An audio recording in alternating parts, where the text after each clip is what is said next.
we've been in lockdown, COVID-19. We've been locked down beside the snack jar, the cookie jar. Our kids have been at home and we've been working from home. We're all Zoom based. What's your advice in terms of losing the corona stone that I think a lot of us have picked up over the last few months?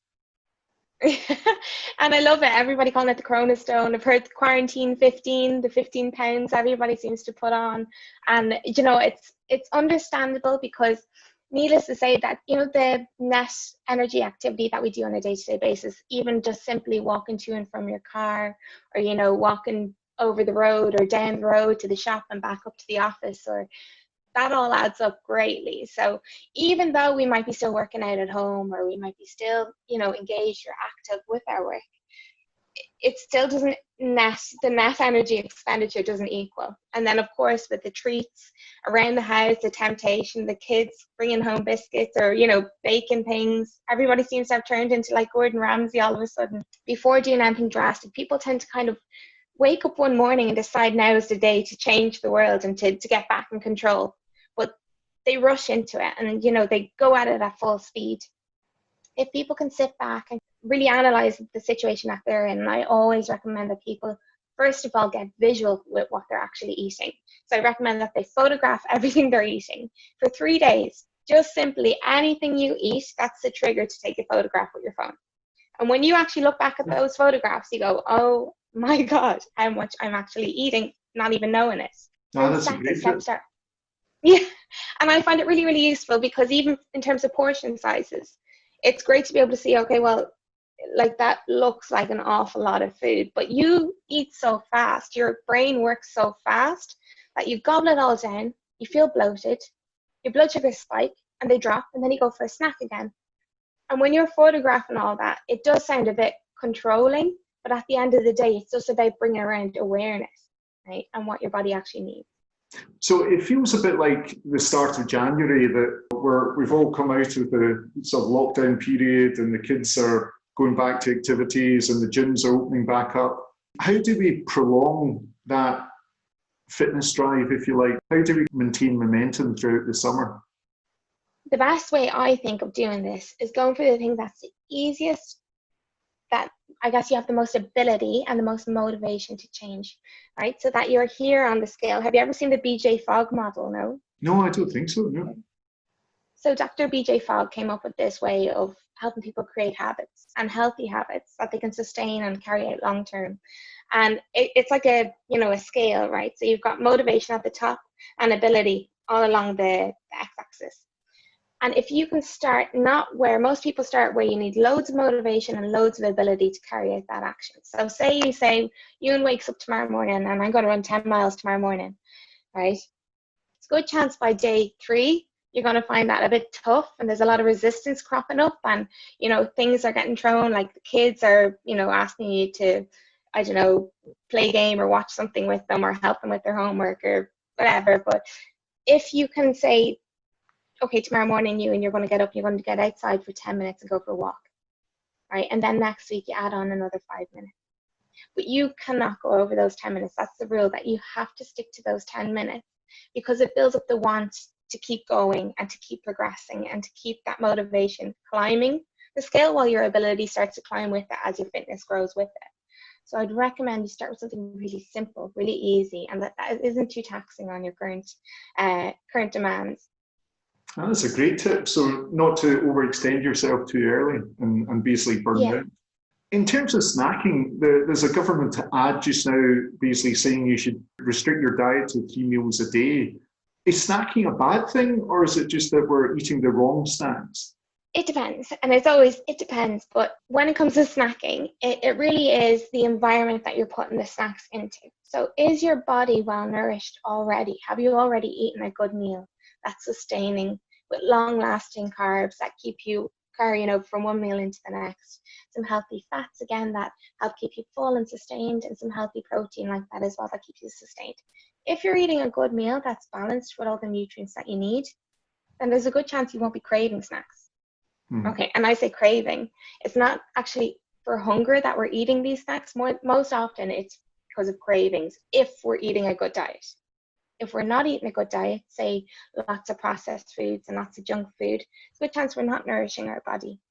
And then we are actually hungry and we're eating empty calories that are just leading to extra weight gain. So snacking isn't inherently bad as such. It just depends on the environment that you're putting it into. So is the environment good or bad?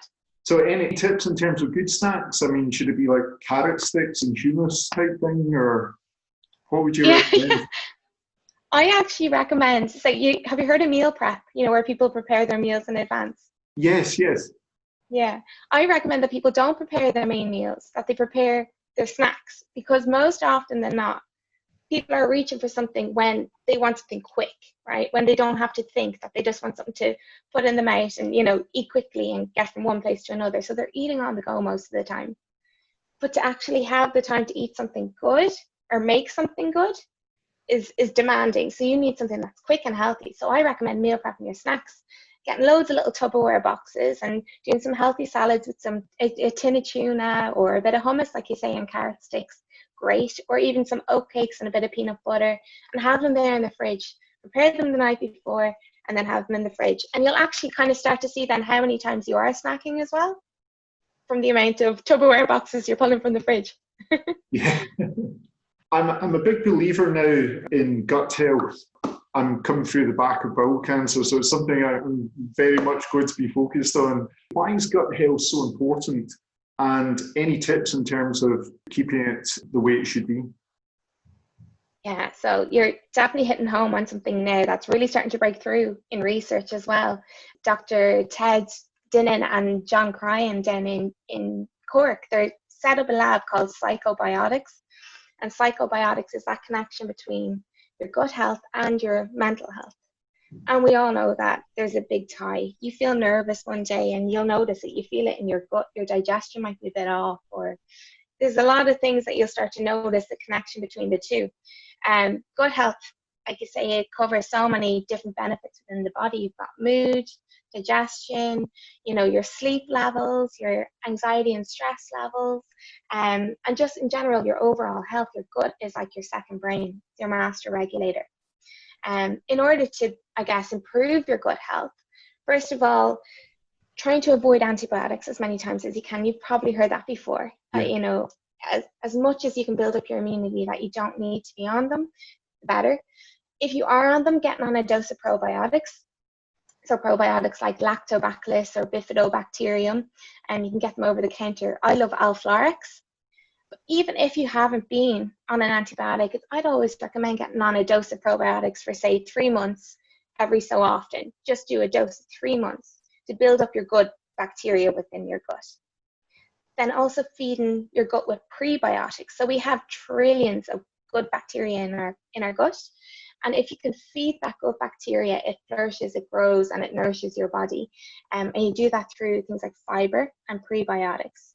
So fiber is basically, when it's metabolized, it produces a thing called butyric acid. And I don't want to get too sciencey with you, but that again, that feeds your gut lining, and it stops your nutrients from leaking out into your blood and not being digested and absorbed.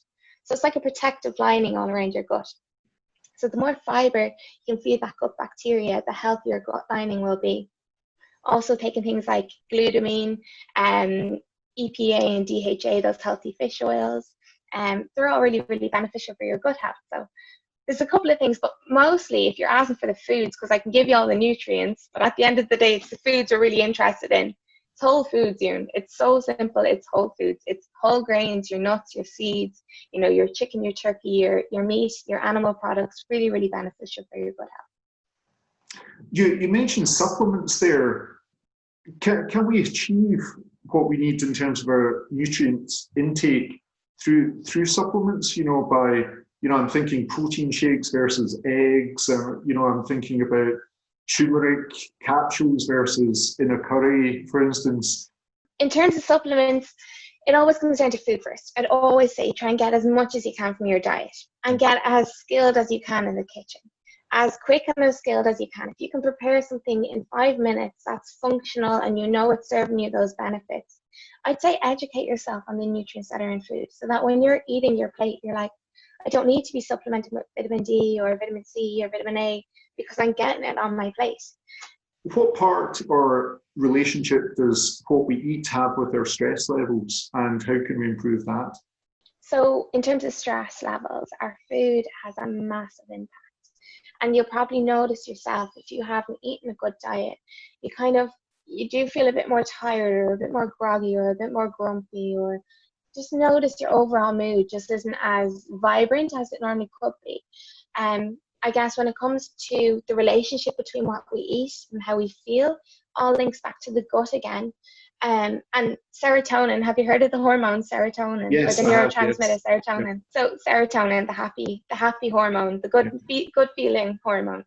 So that neurotransmitter, 95% of it is produced in our gut, and it's broken down through amino acids and one called tryptophan, right? So tryptophan is the precursor to serotonin, and we get that in things like chicken and turkey and meat. So when we can eat those foods in our diet, we're boosting our levels of serotonin, okay? So it's really, really important for our feel-good moods. Then when it comes to things like inflammation, when we eat, say, pro-inflammatory foods, say processed foods and things like that, what they do is create chronic stress within our body. The more chronic stress we have, the more it shrinks the frontal lobe of our brain, right? So the front executive lobe of our brain, and it grows our emotional brain. So we're much more likely to emotionally eat. You notice yourself, like when you're stressed, or if you've had a hard day, come home, you reach for the cookies, you're reaching for that quick sugar fix.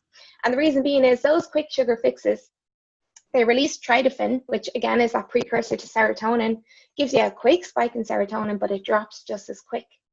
Right. And we don't want that swinging, right? So we want the stable, steady mood, right? You don't want to be a bit swingy in your moods. You're not too fun to be around. Never a good thing.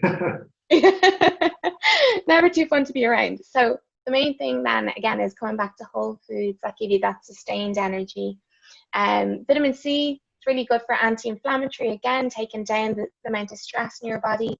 EPA and DHA, those fish oils, again, really beneficial for reducing that inflammation.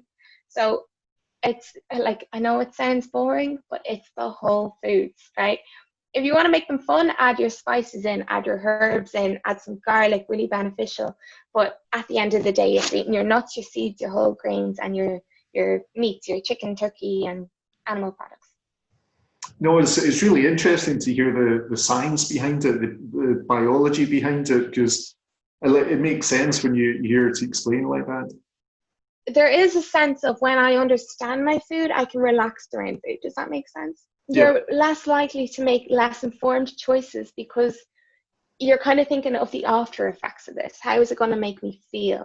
And how is it going to impact on the rest of my life? You've been involved in fitness and well-being and nutrition for a long time now. So I'm looking for your main fitness and well-being tips.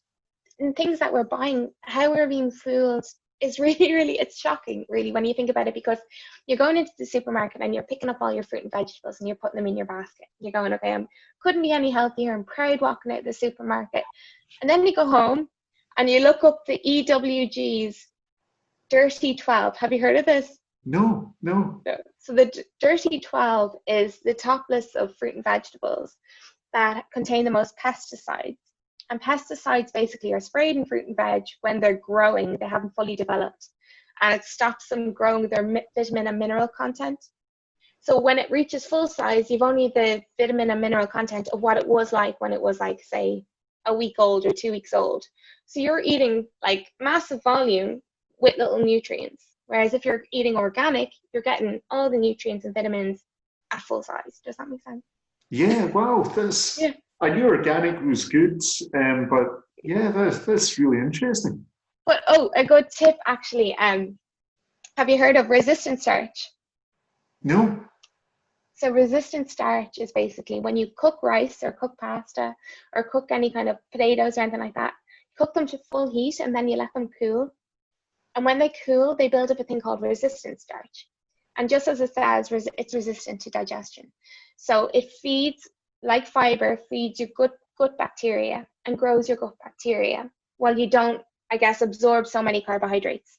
So you're feeding your gut, but you're not getting the impact of all the carbohydrates that you'd normally get in that portion of rice or pasta. So really useful. If you're trying to go low carb, I'd heard of starch, but not resistant starch. Starch is like a chain of glucose all attached together. And when it gets broken down, the glucose molecules go into your blood and they spike your blood sugar. But resistant starch is the chain of glucose molecules that it doesn't break in digestion and absorption. It goes through your system and then it reaches your gut and it feeds your gut bacteria. So it helps to grow the gut bacteria, again, promoting better thinking, health and mood and stuff like that, but not having the impact that it would have on your blood sugar levels. But it's actually interesting to see how even like lack of sleep or stress, how that can really have a massive impact on your blood sugars. Caffeine, for example, coffee can spike your blood sugars, and when that happens, do you know insulin? Have you heard of insulin? Yeah.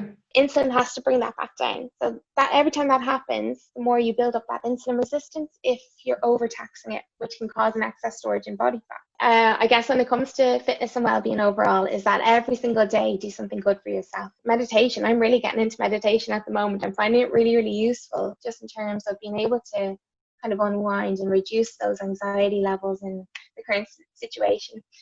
How have you gone about meditation? Is it through an app? Is it through guided meditation from YouTube, or is it friends telling about it? I'm so basic, and 5-minute meditation before bed on YouTube. Swear to God, 5 minutes. But it actually, the impact that has on your sleep levels, better sleep, preempted by meditation and your good foods that help make you better decisions and reduce the amount of emotional anxiety, I guess.